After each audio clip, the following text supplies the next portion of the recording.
Okay, welcome everyone to the Threefold Lotus Sangha Namo Myo Renge Kyo. All right, we're going to come back to on meditation, uh, the final go-show of Book 2. Um, then we'll move on to Book 3 because there's lots of go-shows. All right. So we were discussing.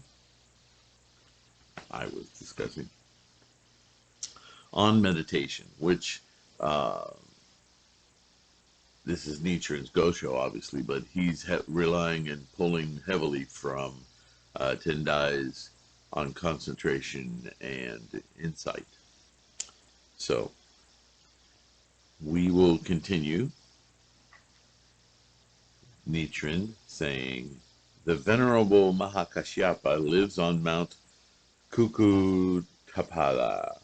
Manjushri lives on Mount Clear and Cool. Bodhisattva Earth Repository lives on Mount Karadiya.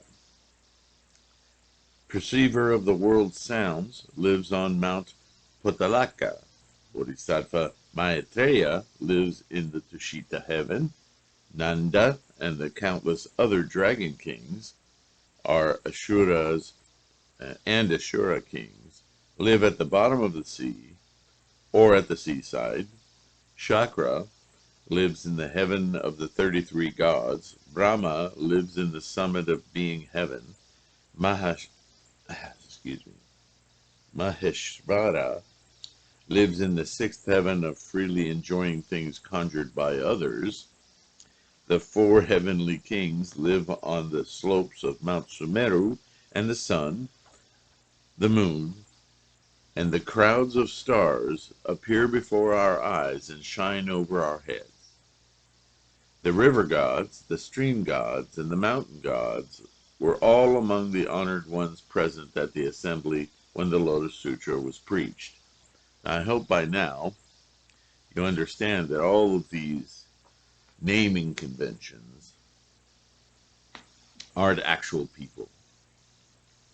But in this last part of this last sentence of this paragraph, it becomes very clear that since there are no gods in Buddhism, that these gods represent states of being, states of mind.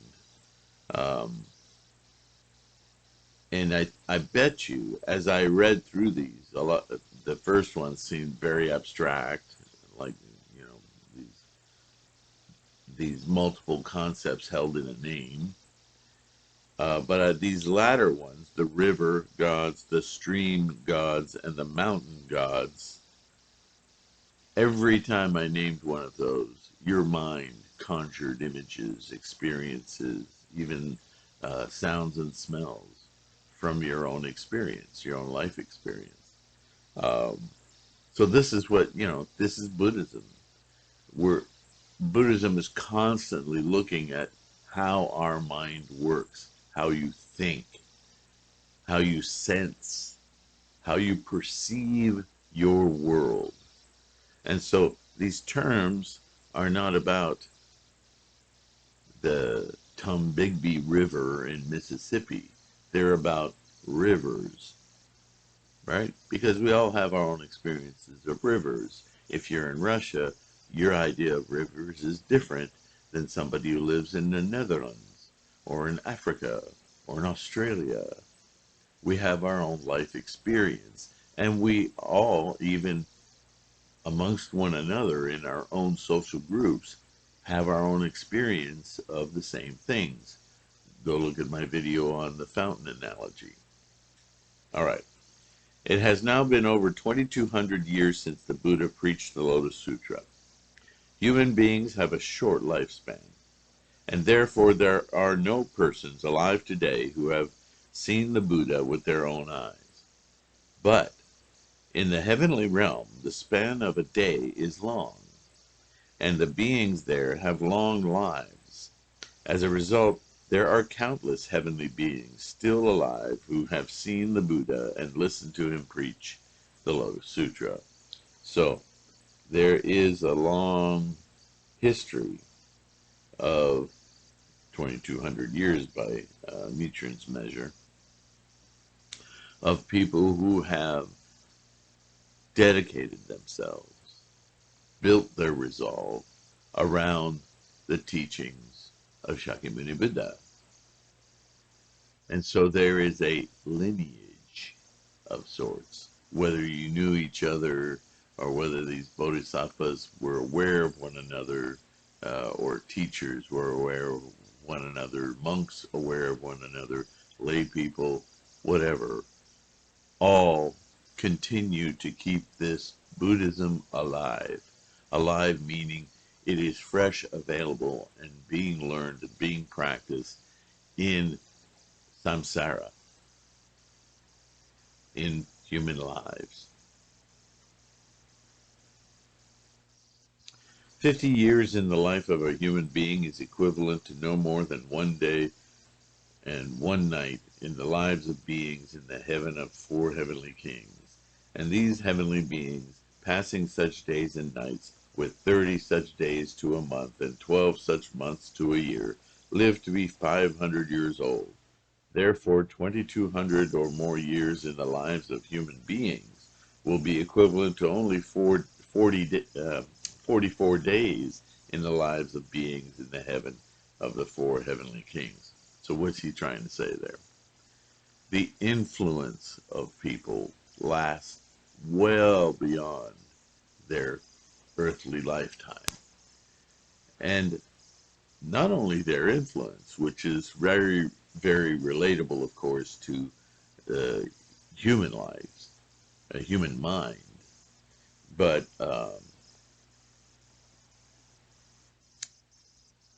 their impact. Uh, Look, we're reading Shakespeare today. Shakespeare hasn't been around for what, 700 years or so? Or I'm sorry, less than that. I was thinking. Anyway, none of us knew him. um, all of us pretty much know of him. Some of us have read many of his writings. So Shakespeare still affects the student of writing in high school. He still has an impact and an influence. Go further back, how many of us studied Egyptology when we were in junior high or high school? We may not be Egyptologists, but Egypt still has an influence on movies made today, on ideas we have about things, about our life experience. None of us can claim to know what Egypt was like 3,000 years ago, but we're impacted by it, right? The heavenly realm, you hear this word, this is a Western translation. I don't know what the Pali word was, but it's a consciousness realm of sorts. It's a realm of thought only humans share. It's a sort of thought sangha, right? So this is what heaven means in these writings. It's I wish I could find another word to just replace that everywhere, because heaven in the Western concept is not the same. It's not another place. It's not another. Um, in Buddhist terms, it's more of a realm, and realm qualified by a realm of consciousness, the mind. Hence, from the point of view of the deities of the sun and moon and the heavenly king Vaishravana, it has been only 44 days, or less than 2 months, since the Buddha passed away. So the influence and impact of the Buddha's teachings is still very fresh in the consciousness of man. That's what he's saying. And from the point of view of Shakra and Brahma, not even a month, not even an hour has passed since the Buddha departed. In such a short time, how could these heavenly beings have forgotten the vow that they took in the presence of the Buddha, or the debt of gratitude they owe to the sutra that allowed them to attain Buddhahood, and thus abandoned the practitioners of the Lotus Sutra. When we think of it in this way, we can feel greatly assured. So all this circuitous vocabulary is to say, to suggest to you, the Buddhist practitioner, the student of Buddhism, that this is not an ancient teaching. It has ancient history, but it's still fresh today. Rest assured that this isn't some old conjured thing that you're trying to resurrect and brush the dust off of to see if it works for you. This is alive. Buddhism is irrelevant of time. It's timeless. That's all that he's saying right here. Therefore, we know that the meditations offered by a practitioner of the Lotus Sutra will be answered just as an echo answers a sound, as a shadow follows a form, as the reflection of the moon appears in clear water, as a mirror collects dewdrops, as a magnet attracts iron, as amber attracts particles of dust, or as a clear mirror reflects the color of an object. All of this, again, reinforcing in different ways the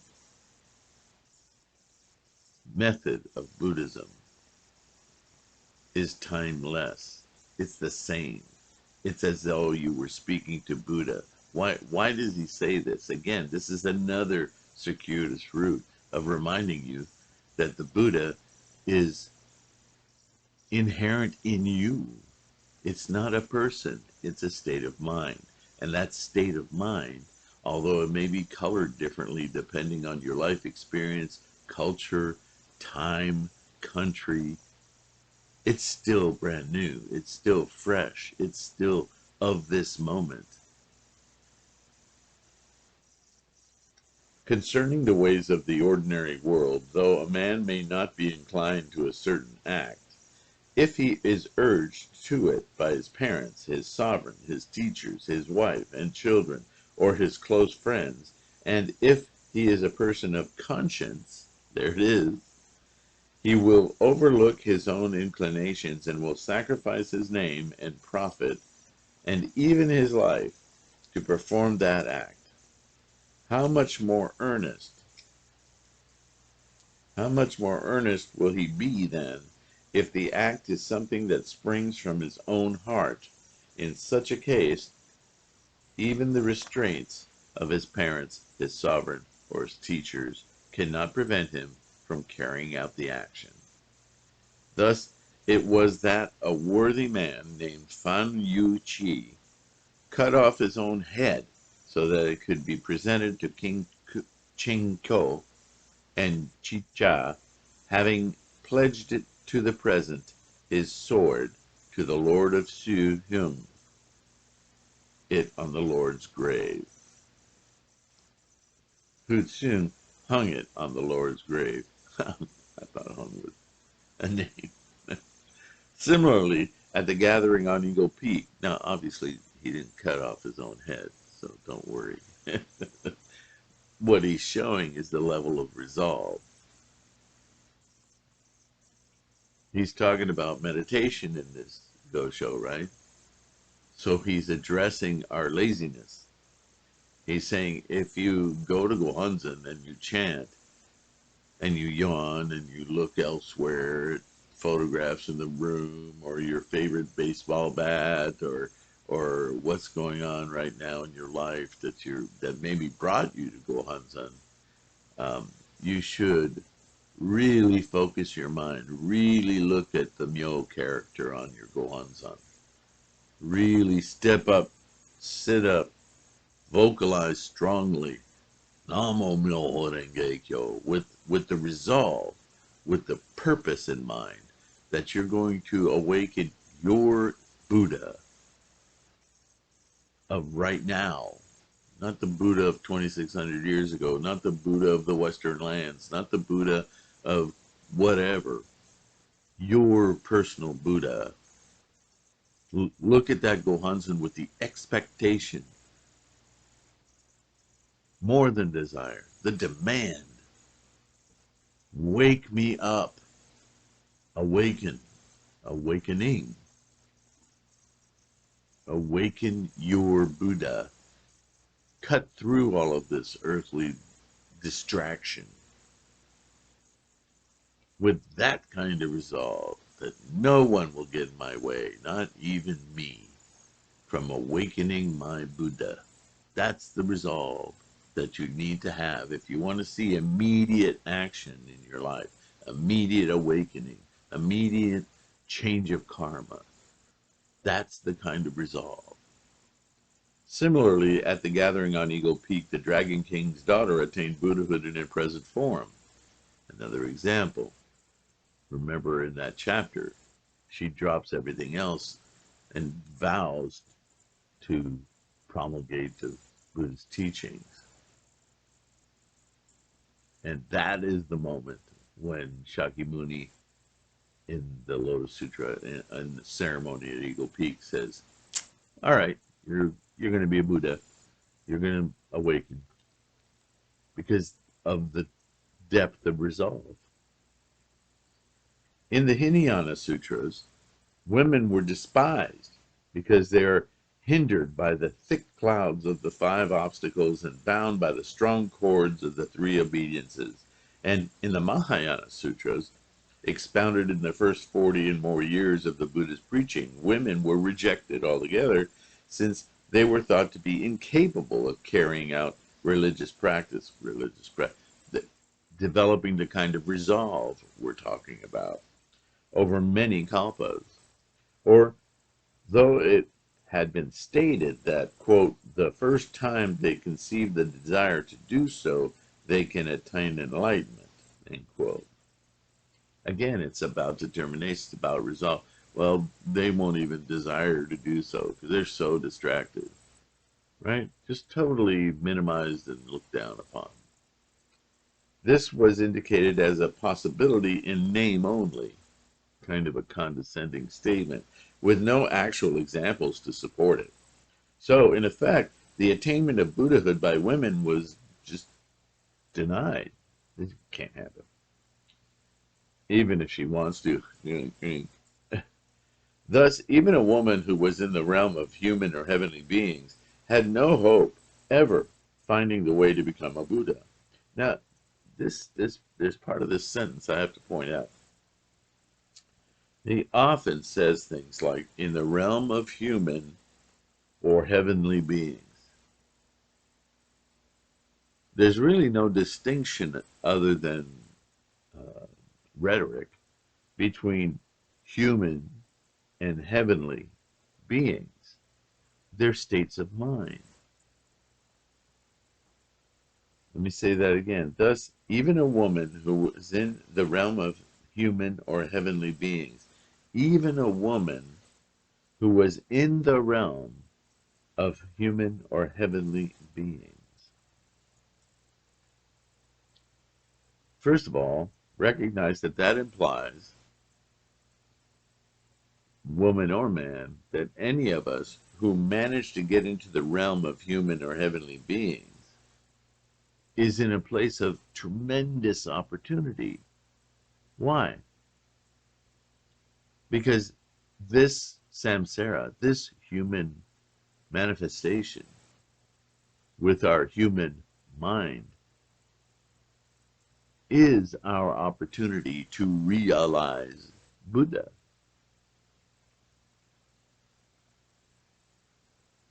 Let that sink in for a moment. If we weren't manifested as human, we could not know Buddhahood. Ipso facto, you cannot attain Buddhahood without being human. It is a human experience.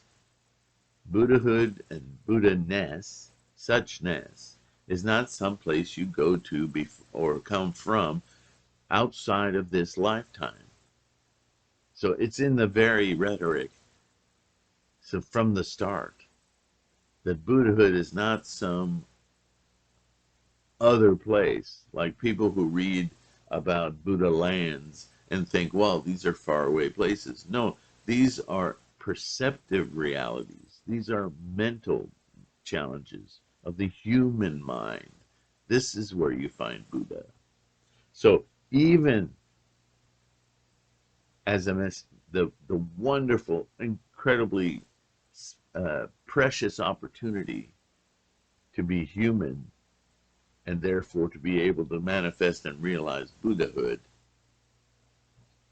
which, by the way, as I said earlier, if you're just fumbling and falling through life, or you're mentally dedicated to self-realization, heavenly, had no hope of ever finding the way to become a Buddha. It's kind of a contradiction with what we know, but this was the state of affairs. How much less hope was there for this woman, described in the Lotus Sutra, a humble being born among the creatures known as dragons, who had not yet reached maturity but was only 8 years old, and yet, contrary to all expectations, through the instruction of Manjushri, in the short space of time between the Teacher of the Law chapter and Devadatta chapters, when the Buddha was preaching the Treasure Tower chapter, she attained Buddhahood in the midst of the ocean. This was a most wonderful happening. If it had not been for the power of the Lotus Sutra, or more accurately, the teaching contained, the meaning contained, the practice, the method contained within this teaching of the Lotus, the foremost among all the teachings of the Buddha's lifetime, how could such a thing have come about? Therefore, Miao remarks of the event, the sutra here demonstrates its power by revealing that practice is shallow, but the benefit that results is profound indeed. In other words, this isn't a difficult practice. You don't have to become a particle physicist to attain enlightenment. All you have to do is chant Namu Myoho Renge Kyo and use this Gohonzon to directly, quickly manifest it.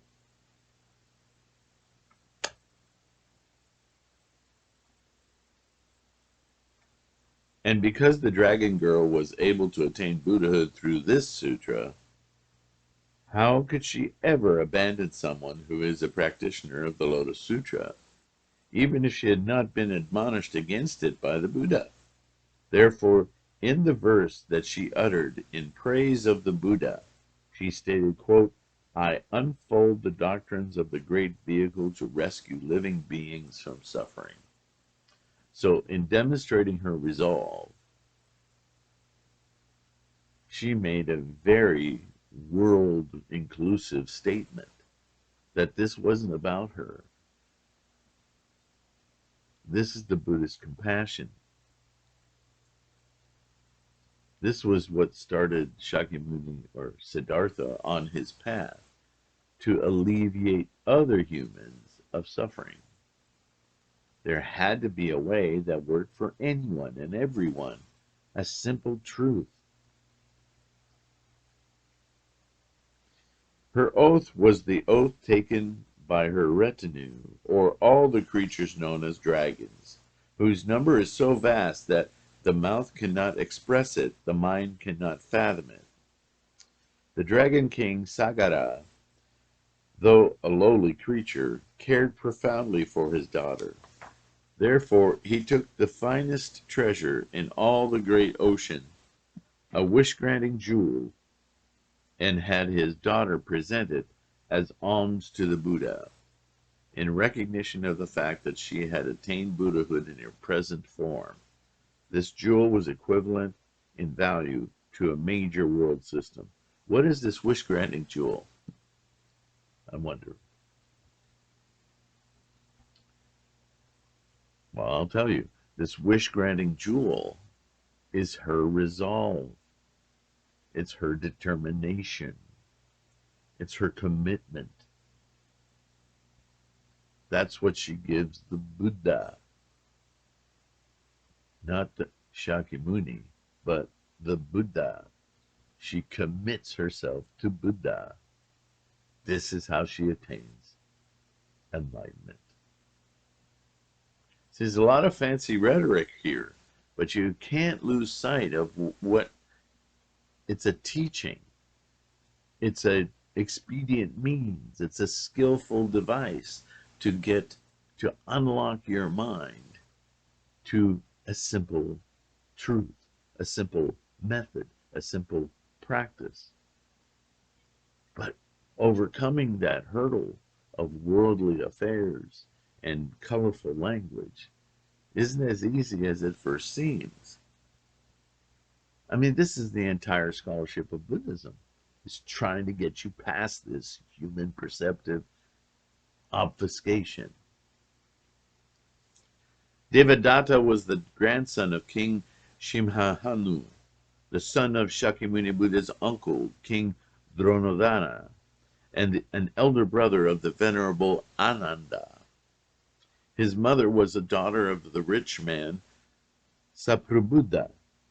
He was thus a member of the family of a wheel-turning king and held a high social position in the southern continent of Jambudvipa. While he was still an ordinary member of society, the women he had intended to marry, Yashodhara, was taken away by Prince Siddhartha, and he thereafter looked upon Siddhartha as he would an enemy from past existences. Later, he broke his ties with his family and joined the Buddhist order, but when there were large gatherings of human and heavenly beings, the Buddha would censure him, calling him a fool or one who eats the spit of others. In addition, being a man who cared deeply about fame and personal profit, he envied the attention that was paid to the Buddha. He then began observing the 5 ascetic practices in an attempt to appear more admirable than the Buddha. He pounded iron to make a 1,000-spoked wheel pattern to imprint on the soles of his feet, gathered together fireflies to form a tuft of white hair between his eyebrows, and committed to memory 60,000 and 80,000 jeweled teachings. He erected an ordination platform on Mount Gayashirsha and lured many of the Buddha's disciples over to his side. He smeared poison on his fingernails and thus attempted to poison the feet of the Buddha. He beat the nun Utpalavarna to death and rolled a huge rock down on the Buddha, injuring the latter on the toe. He was guilty of committing 3 cardinal sins and, in the end, gathered about him all the evil men of the 5 regions of India and strove to harm the Buddha and his disciples and lay supporters. Extremely jealous fellow. Over a woman. Think about that. We still make movies about that. King Bimbisara was the foremost of the Buddha's lay supporters. Each day, he dispatched 500 carriages, day after day, supplying alms to the Buddha and his disciples. But Devadatta, driven by his intense jealousy, talked to Prince Ajatasattu and, in time, persuaded him to attack his father, whereupon he pinned the king down with 7-foot-long spikes. In the end, the earth in front of the northern gate of the capital of Rajagriha split open, and Devadatta fell into the great citadel of the Avicii hell. There was not a single being in the entire major world system who did not witness the event. Fall from grace, right? He lost his power. People couldn't respect him anymore. One would suppose that as a result, Devadatta would never be able to escape from the great citadel of hell of incessant suffering, even though as many kalpas should pass as there are the dust particles of the land. And yet, amazing as it is, and admirable as well, in the Lotus Sutra he became a thus come one called Heavenly King.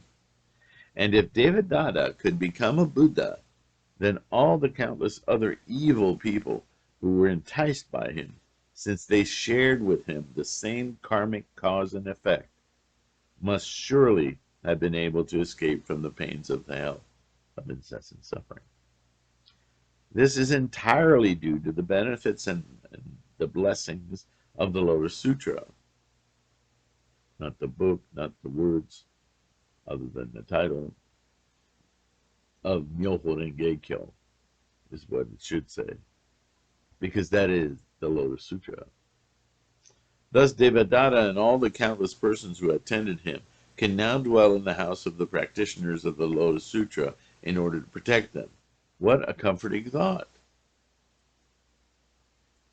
This is the opportunity of Myoho Renge Kyo, the life-changing, karma-changing awakening.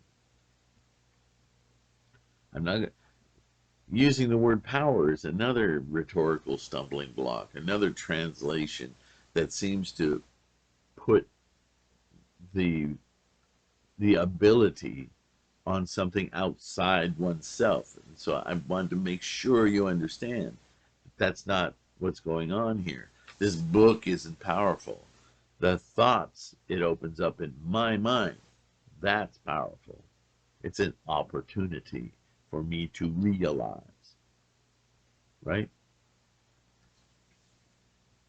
The various bodhisattvas, who were as numerous as the dust particles of the land, had advanced to the level of near perfect enlightenment, which means they had freed themselves of all but their fundamental darkness.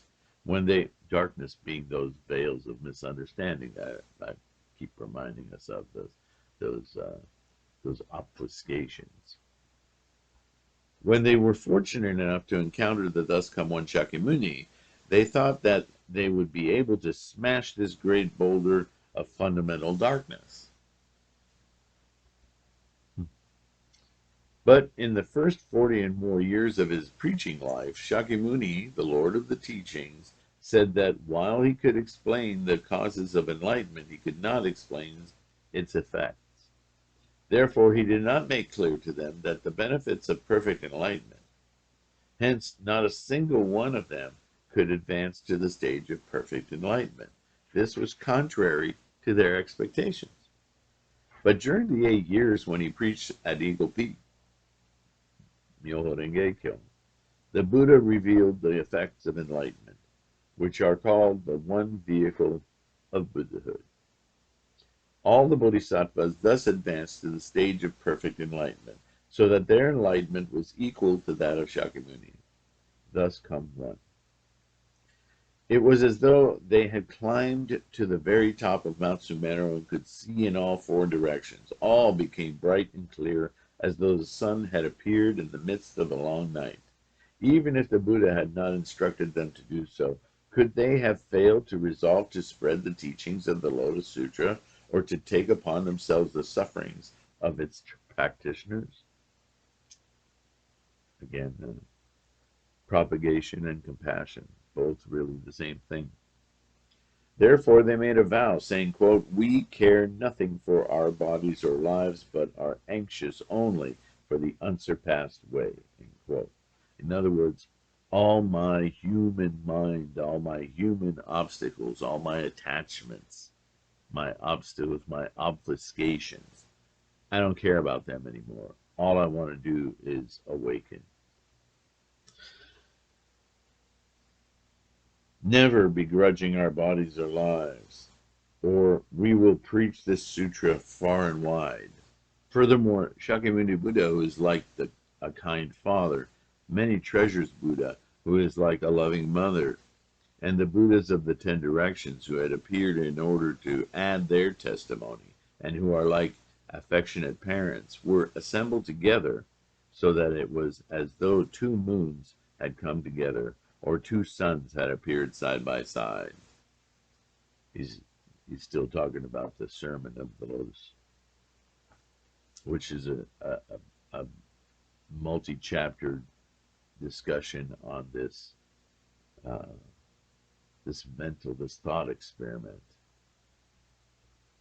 this ceremony in the sky. At that time, the Buddha spoke 3 times in warning, saying, quote, "So I say to the great assembly, after I have passed into extinction, who can guard and uphold, read and recite this sutra? Now, in the presence of the Buddha, let him come forward and speak his vow." End quote. Who has this level of commitment? Who has this level of determination? Then the great bodhisattvas who filled 410,000 million nayutas of lands in each of the 8 directions bent their bodies, bowed their heads, and pressed their palms together, and all raised their voices in unison, saying, quote, "We will respectfully carry out all these things just as the world-honored one has commanded." End quote. This is the bodhisattvas of the earth, humans. 3 times they cried out, not sparing their voices. How, then, could they fail to take upon themselves the sufferings of the practitioners of the Lotus Sutra? That's a confusing sentence, but rest assured what he's talking about is that when we first, humans, start to practice Myoho Renge Kyo, we start to see, I don't know if you remember my cornfield analogy, but we start to recognize the difficulty of seeing clearly through all of the mental obstacles we have nurtured for years, however many years. It's like standing in a tall, grown-up cornfield. You know there's more, but you cannot see it for the obstacles in your face. And so it's like suddenly realizing you're trapped and running with all the energy you can muster to go through all of them, break them, get them out of your way until you reach the edge of the field and into the blue sky, into the wide open space, into the awakening of Buddhahood.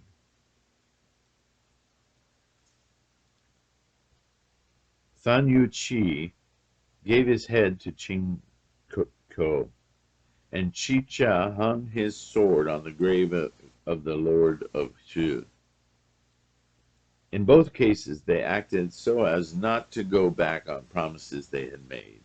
If even the persons of China, a land far from the birthplace of Buddhism, could, because of a promise made to a friend, sacrifice their own lives or hang on a grave a sword that meant more to them than life itself, then how much more can one expect from the great bodhisattvas, who from the first have been beings of great compassion and have taken profound vows to undergo suffering on behalf of others to help them get to their resolve of attaining enlightenment.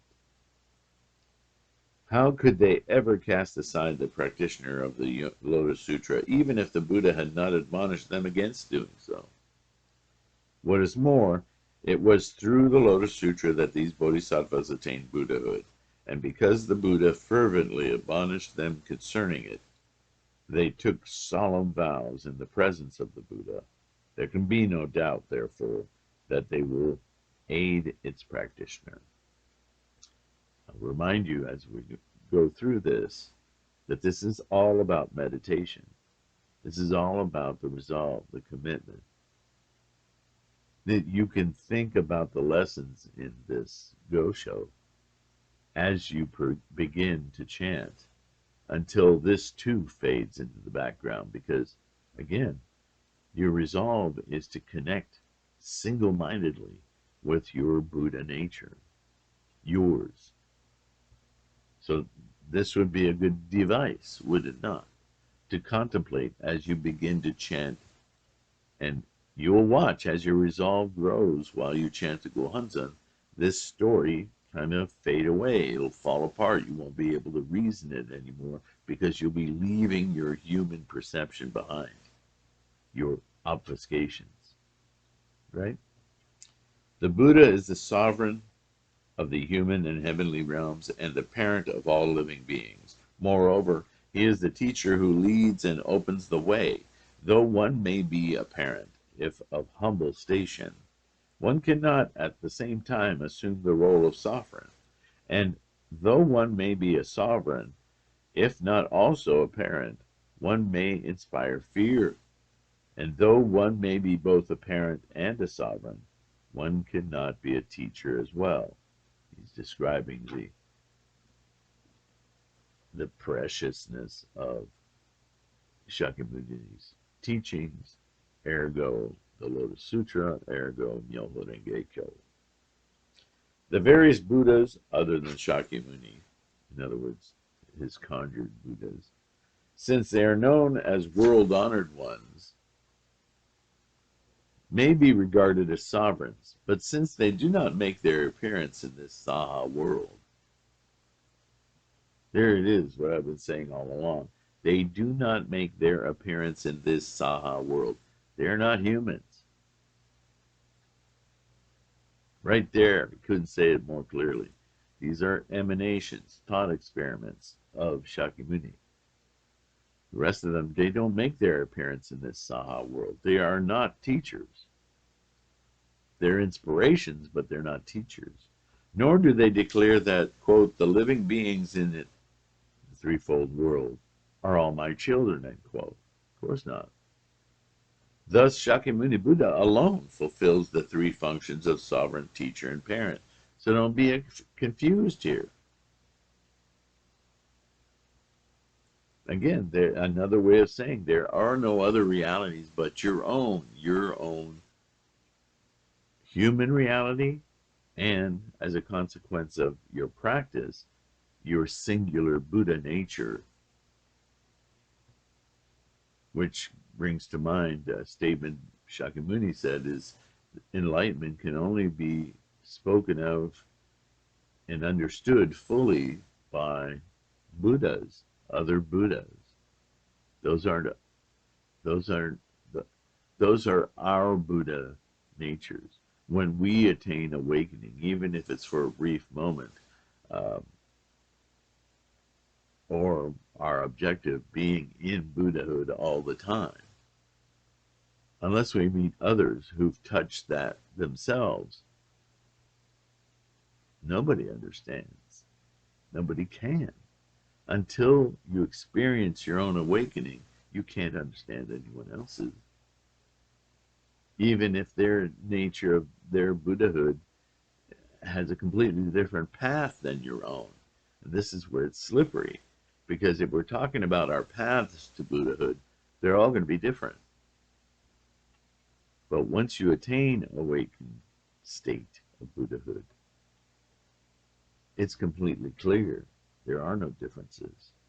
This is what is often called or labeled oneness, but it's manyness in one form. One clear, perceptive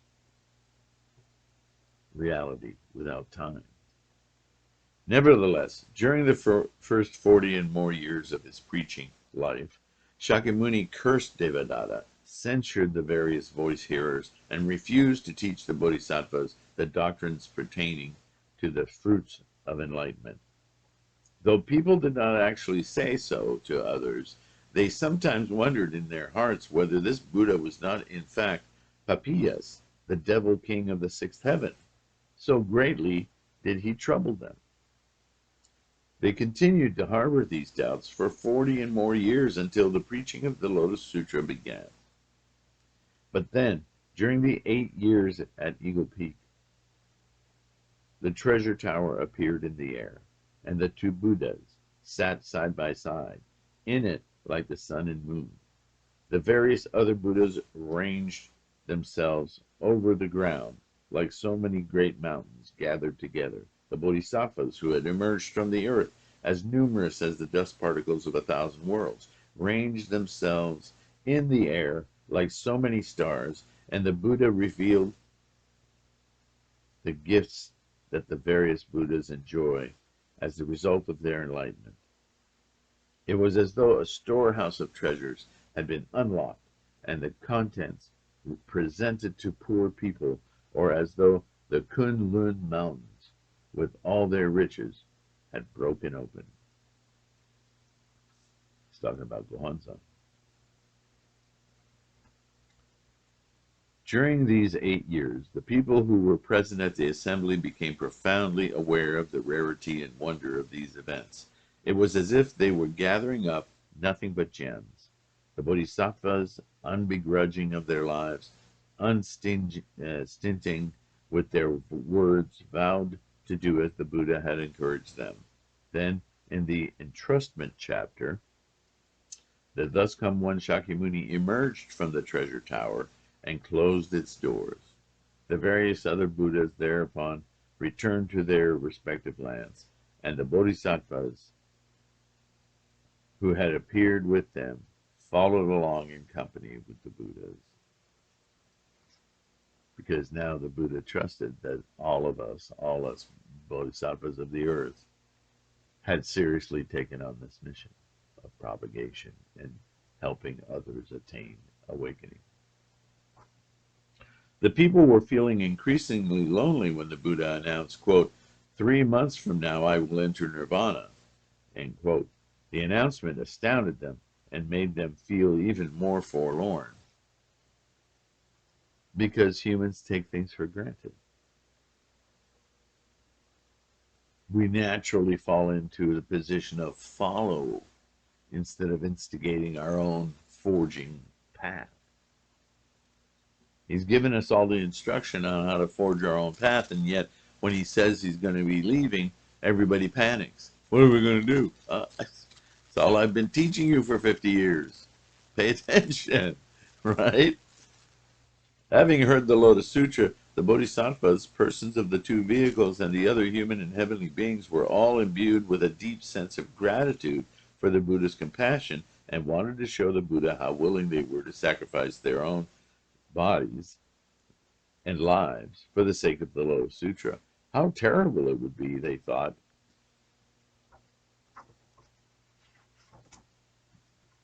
Page-turning karma. How terrible they thought, their hearts in a turmoil, if the Buddha were to really enter nirvana, as he said he would. Talk about attachment. At that time, on the 15th day of the 2nd month, during the hour of the tiger and the hour of the hare, 3 to 7 a.m., when the Buddha was 80 years old, on the bank of the Ajitavati River at the city of Kushinagara in the country of Shravasti in eastern India, the Buddha's voice was heard announcing that he would pass into extinction. His voice radiated upward as far as the summit of being heaven and echoed abroad throughout the entire major world system. Eyes grew dim and hearts sank.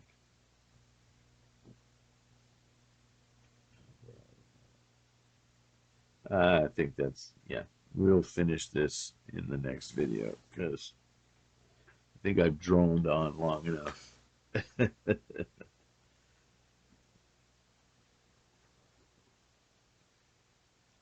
We'll mark this point.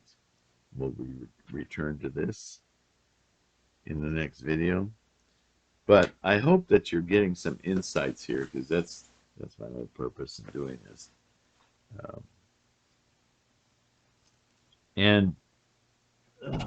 Sorry about that. Camera. Still human. So if something that you heard anew, you heard refreshing, I'm very grateful that you're getting something from this. If you've got questions, maybe more questions than answers. Maybe I opened up some areas that you hadn't opened before, and now you're filled with a lot of questions and thoughts. And first of all, use them to go to Gohonzon and chant. Secondly, after you've chanted for a while about them, if you still have a lack of confidence or a lack of clarity about it, please say so in the comments. Ask me directly. You may inspire greater insight for myself. So it's somewhat selfish to ask you to do this. But my selfishness comes of a deep desire to help give you clarity in your own way.